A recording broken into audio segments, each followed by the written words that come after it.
Quay, Upsaladak.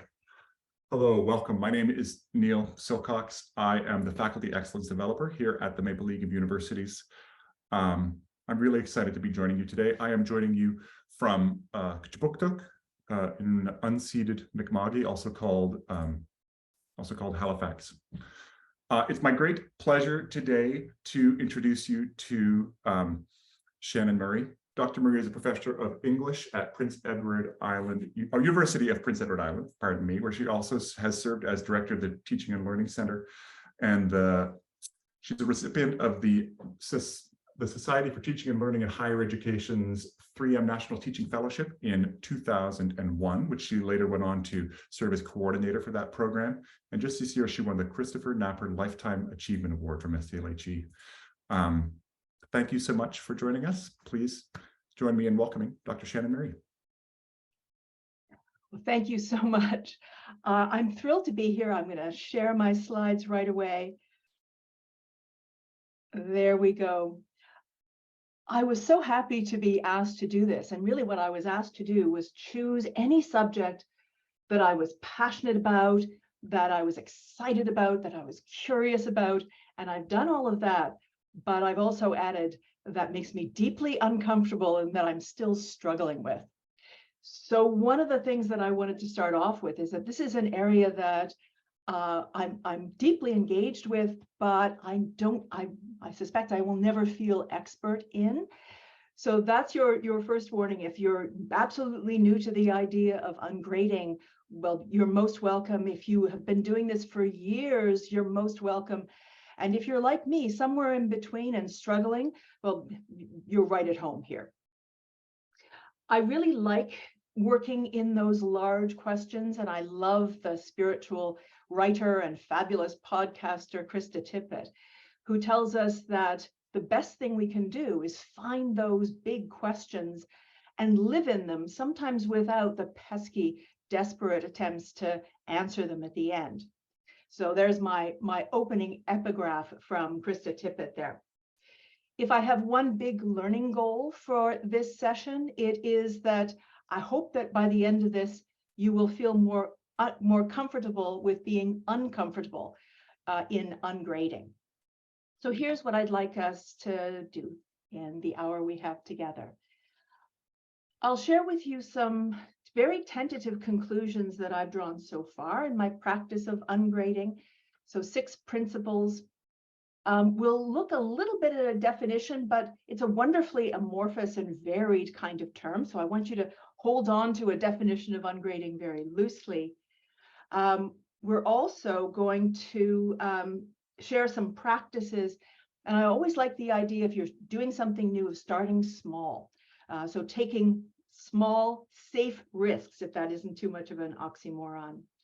And then towards the end, we'll get to some next steps. So where would you go next if you're interested in continuing? Before we get to any of that, though, I just want to give you a short reflection break. Just 2 minutes on your own. You can think, you can write something down. Think about your own relationship now to grades and grading. And you could think either about that in your own education or in your classroom practice now. So just 2 quiet minutes, please, reflection on your own relationship to grades and grading.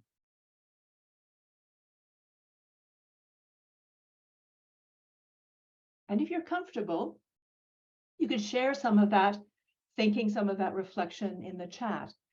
What is your own relationship to grades and grading? And while you do that, I'll make a confession of my own, which is that as a student, I loved them. It's one of my greatest difficulties now in trying to shake off the structures of grading and marking and ranking in universities. Because as a student myself, I was very much a Lisa Simpson. And some of you may know this episode of The Simpsons in which the teachers have gone on strike and poor Lisa doesn't know what to do with herself because she has no one to grade her. Now, I worry when I think back on this about whether the my own obsession with grades and grading didn't have something to do with my place in the family or my desire to be good or to be seen to be good or something like that. But I do worry that it may have kept me from taking some risks, may have kept me from learning some things that I didn't, because I was so concerned about those grades. I won't go further into the possible psychological reasons for this, because my father said that he was going to be on this call. So just in case he's here, we can deal with some of those issues later in family therapy. But I do want to share with you one of his jokes. My dad was a former dean of medicine at Dalhousie. And his joke is, what do you call the medical student who gets the lowest grades in his class? Doctor. I'm indebted to my father for jokes to live by, but also for that sense that, in fact, a lot of the time, the people who make the best physicians are not necessarily those who get the best grades or who test the best. So even if you do just what I've done now, you give your students a little opportunity, 2 minutes on their own, 5 minutes in conversation, to think about their own relationships with grades, you've done a really good thing. You've done something. And that will lead you to those 6 tentative principles that I mentioned. The first one is that it's really important to engage students in that conversation about grading, no matter what you're doing.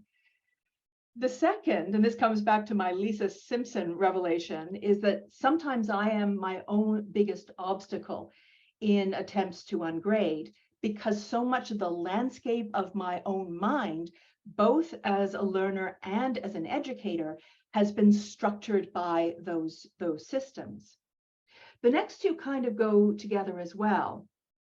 Good feedback for learning is not always going to be efficient feedback.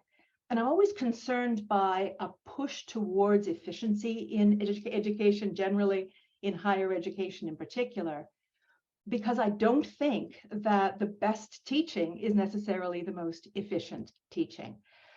And think about other ways in which we don't, efficiency is good in some things, but we don't want the most efficient ways to, I don't know, love our loved ones, or we don't even want necessarily the most efficient sex.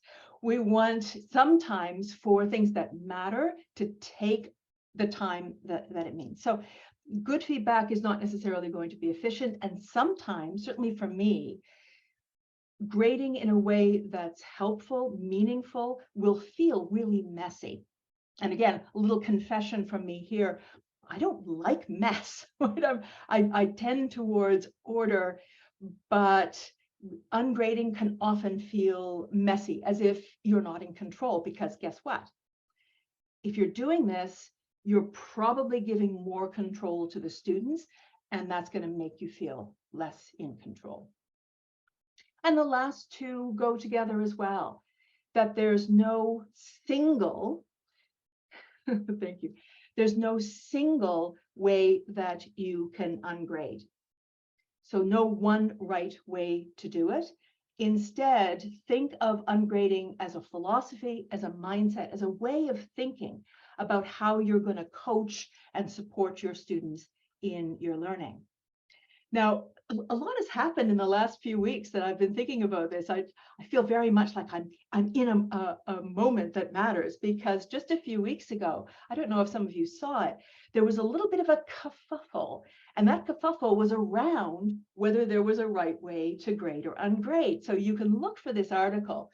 Just Google the problem with ungrading. Everyone's doing it wrong. I wonder if some of you saw it. Sean Michael Morris caused a little bit of a firestorm by suggesting that of all the people in the world who are ungrading, 5 of them are doing it right, and he named them. So he had a very specific notion about, exactly, yeah, very specific notion about what the right way to ungrade was. What happened as a result is that most of those people who were named then went on Twitter and said, no, don't count me in here. I just want my name taken off that article. And there's one response after another. And I think the responses have been so valuable and so rich that essentially say what John Warner's response in, oh shoot, no, I've forgotten where it was, but it says that there's no one right way to ungrade.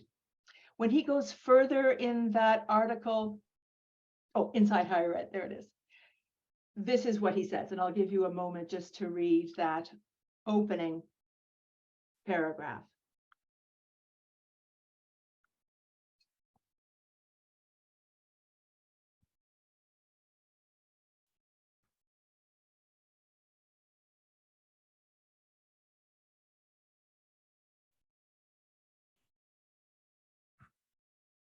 So in one way or another, the responses to that initial article were all saying roughly the same thing, which is, this is more an approach, it's a mindset, it's a philosophy. And then there are all kinds of ways that you can be doing it and doing it right. So John Warner gave us 3 principles. Assess only what you value. That's not bad. Be transparent with students about what counts when it comes to assessment. And I noticed in the chat, people talking about actually not always knowing what their grades meant or stood for. And then use assessment purposefully and not just because assessment is expected. So that's a wonderful place to turn all of the responses to that initial article about the variety of ways that we can think about and then do ungrading. So if you're new to this, you'll want some kind of definition of what this means. And there are other terms other than ungrading too, and that might feel like an uncomfortable term for you. I don't think degrading is going to work because that has a different meaning attached to it. But as I've read all of the stuff, all of the arguments, 2 things keep coming back to me. One is that when we're doing, bonjour, hello. One of the things that we're doing is we're looking for practices that focus on coaching and development of our students more than on summative assessment.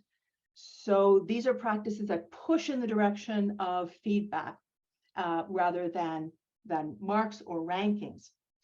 And the second thing is that these are practices that in one way or another decenter the responsibility for that final assessment. So less my job, more the student's job. And that takes some work, right? So if it takes us training to be able to evaluate something well, it's going to take us some time to train our students to be able to evaluate themselves well as well. And if you have other ways to think of it or other parts of the definition, I urge you to put those in the chat too.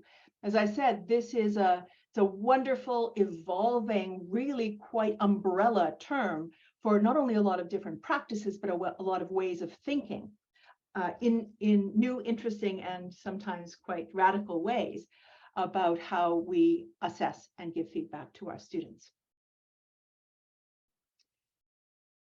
I'm going to give you a chance to talk to each other for about 7 minutes, because before even we go on to some of the ways that we can work with ungrading, I think it's important to wrestle a little bit with our own comforts and discomforts with what we're doing.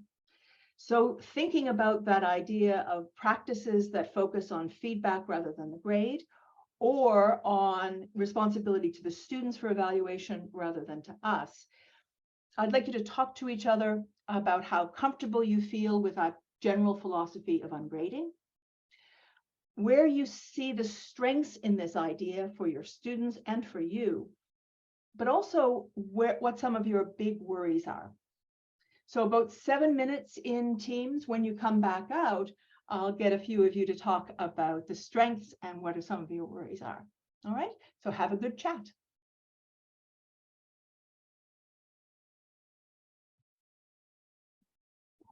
All right, welcome back, everyone. I hope you had good conversations. We did in my small group out here, and some of the things we were talking about were difficulties of trying ungrading when you're the only person in your unit who is doing it. We talked a little bit about equity issues, both for the professor in particular, but I'll raise the issue of equity for students as well.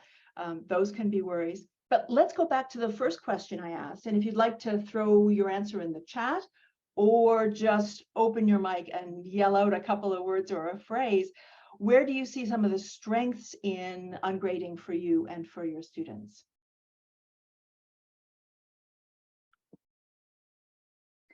Yeah, so Tony says a focus on the learning, empowerment, authentic feedback. Yeah, equity on both sides, right? So you can be concerned that ungrading should be more equitable, as well as worries that it won't. Taking risks, that's always a big one for me.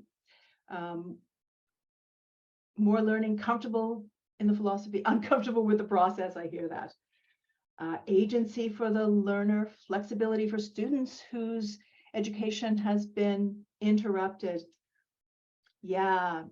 And Trisha's got a really big one that's sort of at the core of all this, and that is switching to a focus on intrinsic motivation instead of extrinsic motivation for learning. If we're concerned not only with our students now, but also with their lifelong learning, right? Their desire to be learning and curious throughout their lifetimes, then there's going to be a point where nobody's going to grade them for it anymore. So by encouraging that intrinsic motivation, we hope we're also encouraging lifelong learners. Connecting to purpose, those are wonderful, wonderful examples of where you see the strengths. What about some of your big worries? What are they?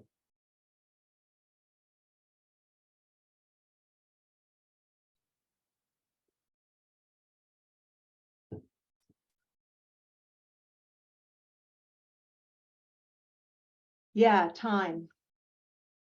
Thanks, Wendy. The requirement to actually have a grade at the end of the term, institutional resistance. Thanks, Fiona, for the student buy-in one too. We were talking in our little group about how important it is for students to trust you in this process and not think that it's kind of some kind of trick that you're going to pull at the end of term on them. And that trust is going to take time. Yeah, and Joanne has raised the issue of accreditation processes for programs. And I have to acknowledge my own context here. And I'm aware that if I'm an English professor, I'm teaching Shakespeare, Renaissance literature, and children's literature, and so on, in a relatively small department. My context is going to be different from the context in the vet college, for example, or the nursing school here, where they do have an accreditation process they have to be concerned about. Yeah. So the concern there is about accreditation is really mastery of competencies. So there might be a way to use those principles of ungrading to get rid of the idea of the grade, the mark, the number, the ranking, but still put the focus on mastery of the competencies, which is the most important thing. As someone said earlier in the chat, in the real world, we actually get grades very seldom, almost never. So if we're really concerned with our education being real world education, then that's another place where we should be concerned about it. Lovely.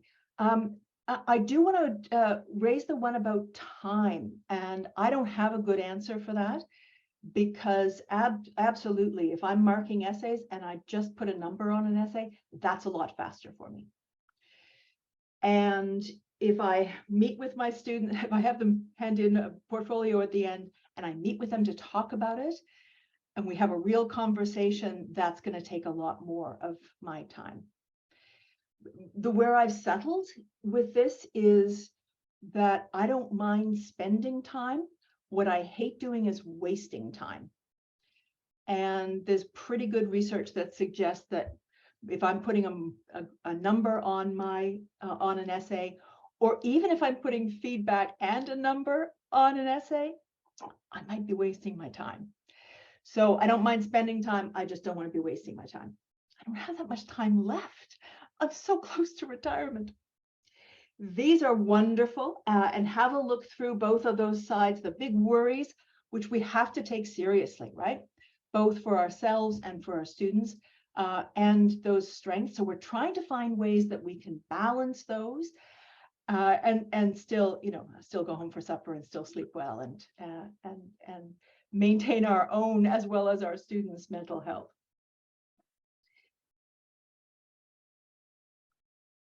Jesse Stommel is always a really good place to start, and some of you have referenced him already in the chat. One of the things that he's given recently in his ungrading and introduction is the small things that you can do tomorrow to start ungrading. Change how you talk about assessment. That's a really interesting one for me. I'm trying to remember to say to my students, I look forward to reading your essays. I'm trying not to say, I'm going to be grading them this weekend, or I'm going to be marking them this weekend. I talk about reading them. So even in my own language, I'm trying to shift that. And I like his suggestion that you ask for request rather than require or submit. We've already talked a little bit about inviting students to a conversation about grades, grading less stuff, grading more simply. I think all of those are helpful. Always keeping your eyes on the prize, right? What is it that you intend to get from this? And asking students to reflect on their own learning. One of the simplest things I do is ask my students to write about what they've just written before they hand it in to me. So I like this idea. For years, when I've talked to people about active learning, I suggest the same thing. If you're going to start active learning, don't start by altering all of your courses in every single way. Start with 1 2-minute reflection break or a think, pair, share. Start with the small and then add on as you feel more comfortable. If you're unsure about ungrading, start the same way. Start with things that take 2 minutes, little risk for you and little risk for your students, and then build from there. So here are some of my favorites, the ones that I've become most comfortable with. My first year students do a lot, and my second year as well, do a lot of short, developmental, and ungraded assignments. Somebody always reads them, but they read them for each other in their teams. So, and I insist to them that this is a way that you're actually getting better at a particular kind of writing.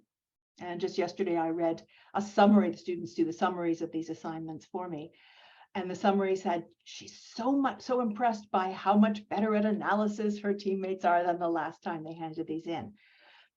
They're not getting a grade for them, but they're starting to see that this practice actually is increasing their ability to do good analysis and to write. As I mentioned already, I have my students hand in focused self-evaluations with their formal assignments. So just the other day, a number of essays about Shakespeare on film came in, and they just had to answer 2 questions before they gave me their papers. And the first is, what are you most proud of in this paper? And what would you really like feedback on? And be as specific as possible. And then I respond to those 2 things. And so my comments are focused on what they have actually asked me to give them feedback about. I haven't done final exams for years now. I do course learning portfolios rather than final exams. And that gives students a chance to give back anything that they've done through the term, but to envelop those in self-reflection. I have to admit, I don't always have the students meet with me at the end, but I give them that option. So if they want to meet with me at the end, talk about their portfolios and negotiate that grade, then that's what we do. And I've just moved to contract grading, which I know Neil is working with as well, in a research methods class. And I'll show you, this is too small for you to get much out of, but my students sign a grading contract at the beginning of the term, and they can renegotiate that contract if they like, but they know at the beginning that if they do the following things, they'll get an A, a B, or a C. This I have stolen largely verbatim from this wonderful book on ungrading. There's a grading contract in there. I have altered it to fit. Yeah, that's right. Altered it to fit the research methods class. It's not something that I would use in my Shakespeare or my children's lit class. It doesn't quite seem to fit perfectly, but in research methods where I want them to be able to do certain things and they can show them and I can just keep firing them back until they're getting them right, that it's a perfect model. And all students but one were really enthusiastic about ungrading in last year's attempt. The only one who wasn't, interestingly, is someone who doesn't care about grades. He's an excellent student, but he says he doesn't want anything that makes him think of grades at all. And this made him think of them more, perhaps paradoxically. So I'd like to open it up to some of you who've been doing this for a long time. What are other ways that you ungrade? How do you either think about ungrading? What are some of your processes? So you can use that, the hand up button if you like, and we'll call on you, or you can put things in the chat.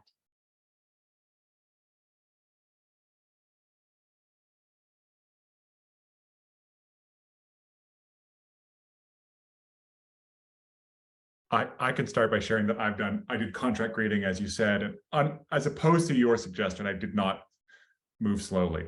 I got this contract 2 weeks before this course started, and I decided to do the whole thing ungraded, and it was a mixed success. But there are lots of good things in that as well. When you say mixed, what were some of the things that that you experienced? My students struggled to understand early on. Like I needed to take more time than I should have to explain it to them. And then, I mean, partly there was a quick shift online and then a 4-week strike. And so that made them, that added pressure to, and made it so they couldn't kind of do the slow progressive work that I think they might have needed to do. So it might not have been the thing itself. It might have been that context in a bad term. Yeah, and maybe not the best explanation at the beginning. Sure. Well, we learn, right? Yeah. Thank you, Neil, for that. And Firas?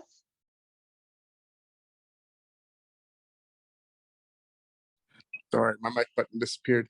Yeah, so thank you for this talk. It's great, and thanks for allowing us to say a couple words. So as I mentioned earlier, I think learning technologies can really help us ungrade at scale. So I teach large classes, about 300, 350 students in STEM, so physics and computer science.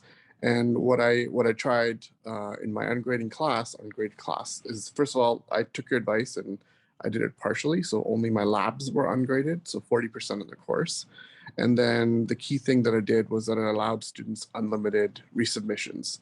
So the TAs would grade the labs, give them feedback, not give any points or any marks, but just give students feedback that they need to address in order to kind of get to the ideal submission, because there was such a thing as an ideal submission in a computer science lab. So I could do that. And so the resubmission part is what I think is essential. I really like that. Yeah. And that worked for my research methods class too. They could resubmit as many times as they needed to in order to get that pass. So as long as they kept at it, they were fine.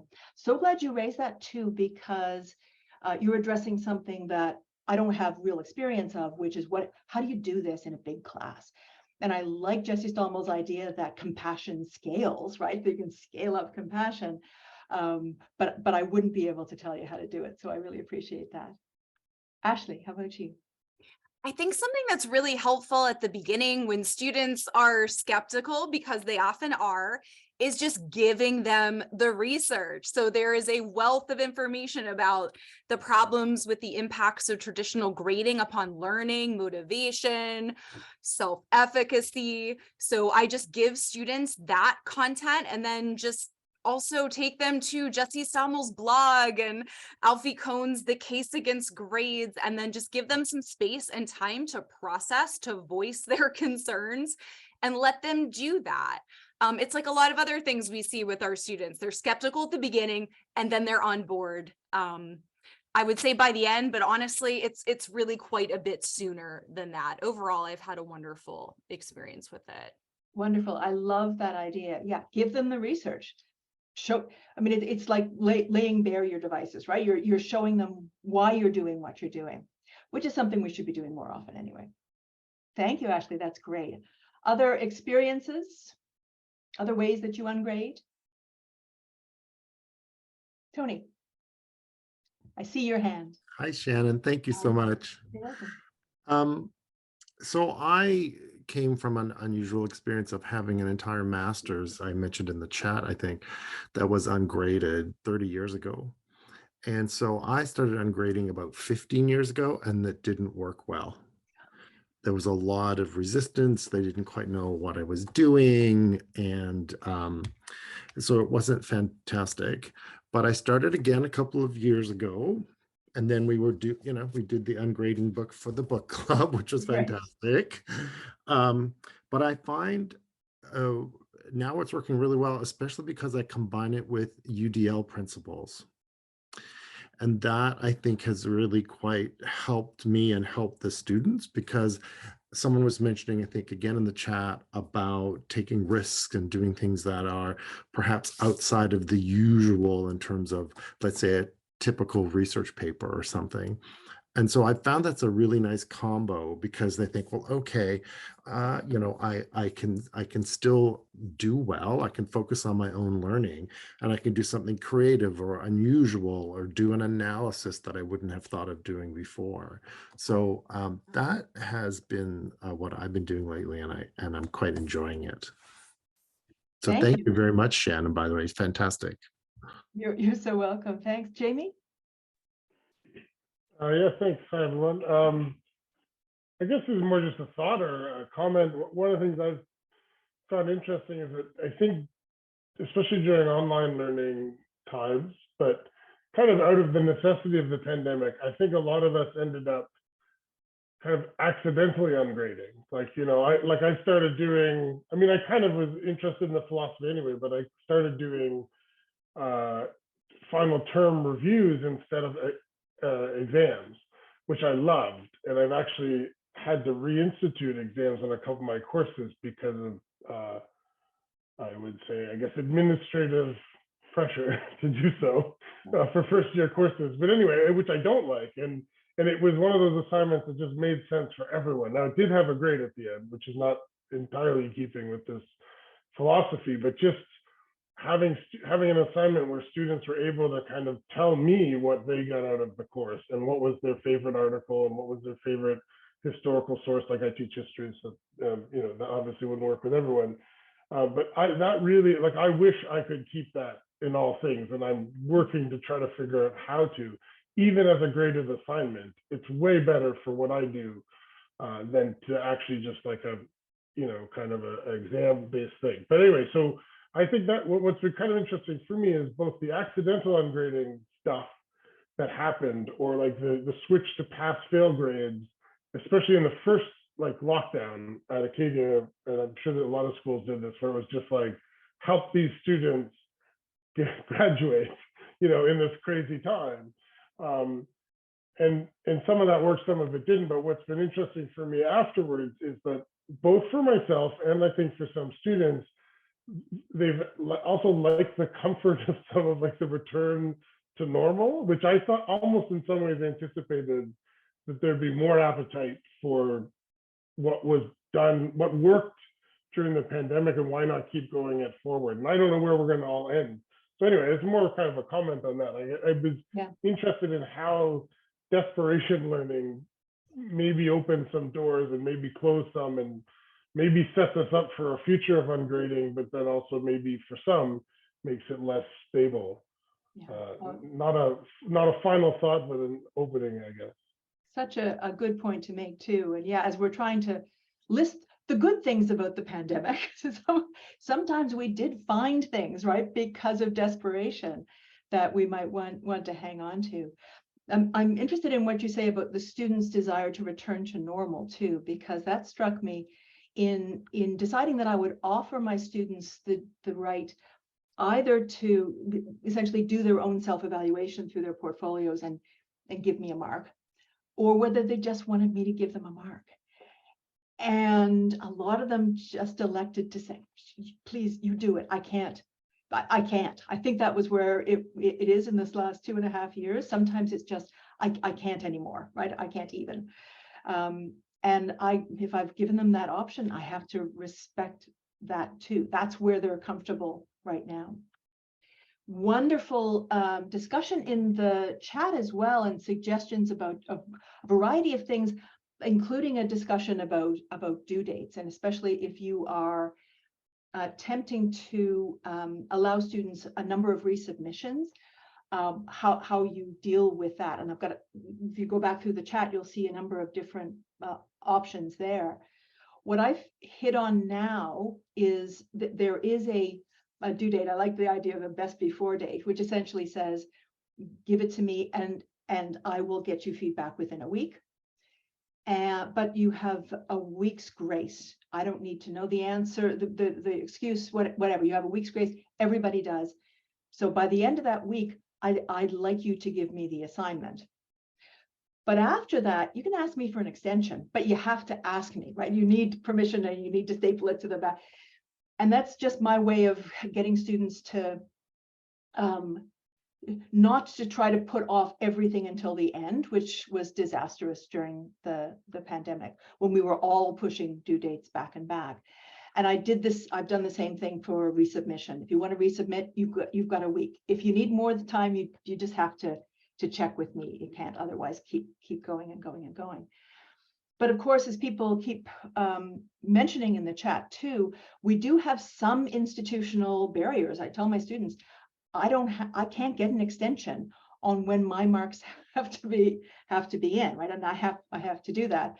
So I don't get extensions. So there has to be something by a certain date, or there's an incomplete or something like that. But I think they recognize that is a final date. Everything else within is negotiable.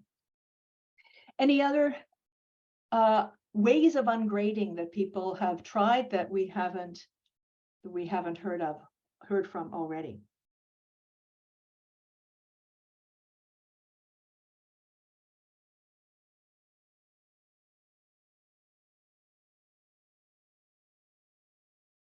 Well, then I will. Yeah, I see some really good suggestions in the chat as well. I'm going to move to where you could go next, and some of you are already there. So if you are just starting out here in ungrading, this book is a really good place to start.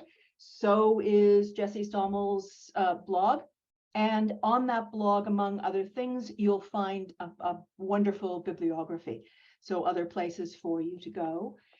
Recently, there was, as some of you have probably seen, an entire conference on Twitter on Ungrading Con. So you can go back and follow the hashtag UngradingCon to see or to read through the keynotes and the discussion that came from the keynotes. I was saying earlier that I was working on this talk at the same time as stuff's happening in the world, like Twitter stuff. And so I was going to say, one of the best places to join a conversation about ungrading is Twitter. There's great stuff there. It's one of the few reasons I'm still on Twitter. And then, stuff happened. So, and I think somebody actually put the link in there. Some of that discussion is going to continue, and it's sort of archived there as well. But there is a new Discord server that you can connect to, and people are moving elsewhere, moving to Mastodon. So there are a variety of different places on social media where you can find your community to ask the questions. Is this just a Nova Scotian thing? When people started to talk about going to Mastodon, did some of you think, why is everybody going to Stewiacke?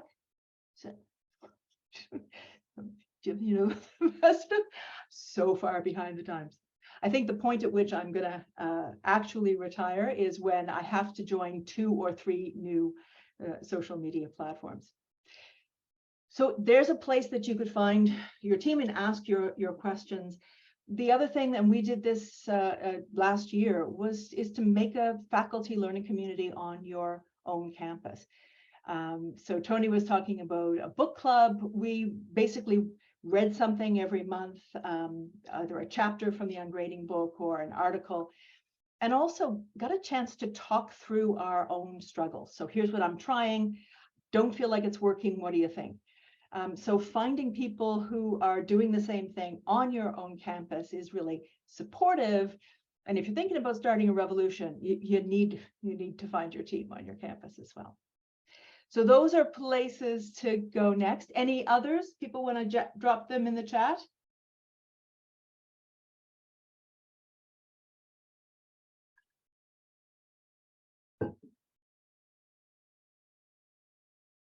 So I'll end with still a quite tentative conclusion. I've stolen my title from a wonderful book about the history of measurement called Beyond Measure. And I recommend it highly, but particularly the last chapter, because the last chapter talks about us now, talks about our culture and our own culture's obsession with metrics and numbers. And even as I'm saying that, and I'm highly critical of this idea that we can define ourselves and our own success and virtue and everything else in human life by a set of statistics, I'm wearing a watch that tells me how many steps I've taken today and how much sleep I've gotten. I have a Goodreads account. I keep it just so that I can keep track of the number of books I've read in a year. I am myself caught up in that interest in metrics, in numbers, as part of what defines me. But one of the things that Vincent talks about at the end is that measurement's not a problem. Measurement itself is a neutral thing. The problem is with an excessive or inappropriate attention to measurement. He says the underlying principle that any human endeavor can be usefully reduced to a set of statistics has become one of the dominant paradigms of the 21st century. And he quotes Jerry Muller, who often gets brought up in conversations about ungrading, who says the problem is not measurement, but excessive measurement and inappropriate measurements, not metrics, but metric fixation. And although measurement in itself is not a bad thing, an obsession with measurement above all else will distort, distract, and destroy what we claim to value. And I want to go one step further. It's going to distort, distract, and destroy what we love if we focus on that foolishly or unthinkingly. So if we're in a position, and it sounds like many of you are very comfortable with this, but if you're in the position I am of struggling with this and struggling with ungrading because my institution is, and the landscape of my mind are both very much fixed by these numbers, then recognize this is not just a problem with higher education. This is a problem, a much larger problem in our culture. That doesn't mean it's not important to try. And I want to end with another of my dad's favorite jokes. And it's about Chicken Little. I don't know if you've heard this, but he was told that the sky was falling and everyone's running around and panicking. And in the end, Chicken Little just lies on his back and puts his feet up. And people going by say, what are you doing? That's not going to help. The sky is falling. And Chicken Little says, one does what one can. So that's where I am in ungrading. I may not be able to change the world's fixation with metrics or even my own institutions, but I have a little bit of power in my little classrooms and I do what I can. Thanks very much for the conversation. We have just maybe 2 minutes, Neil, for last questions if people have them, or last comments. Yeah, thank you so much. Would anyone like to ask a question to finish off?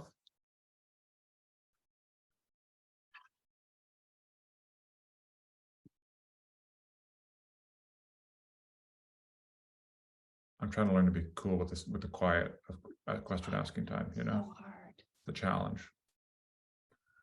I Good have question. one. Sorry, go ahead. Yeah, I will just ask. So I consider myself to be an early career researcher, or early career teacher, and I was just wondering how um, how I can ask more senior people in my department, in my faculty, my institution to help, because they're sort of in a more stable position with this, but I also don't, they don't have to change the world, they don't have a responsibility to, but what advice would you have to people that are sort of more senior that can help more junior colleagues like myself get into ungrading? Oh, yeah. That's a great question. And it sort of comes down to what can I say to more senior people? Help the people who are less senior, but also be open to the new ideas that are frustrating you, shaking you, right? I've been doing this for 35 years. It's hard to change when you've been doing the same sort of thing for 3 decades. So yeah, be open to that, to the possibility that the life is bigger than you, and there are other really good things that you should support. I guess the reason I'm being hesitant about this is it so depends on who your team is, on who your colleagues are. And I would always say, if you can't find good senior mentors in your own department, you're in bigger institutions, find them somewhere else. Start with your teaching and learning centers and find the people there who are going to be able to give you really good mentoring advice, but also support you if somebody needs to go to bat for you. And the other thing senior people have to do is get on their university review committees and make sure that questions of tenure and promotion don't come down to the numbers on their SOTs, right? The student opinion of teaching surveys. Can't just use those metrics. And you have to be able to be open to young faculty, new faculty trying new things. Wonderful. Thank you. Thank you for that question. And thank you, Shannon.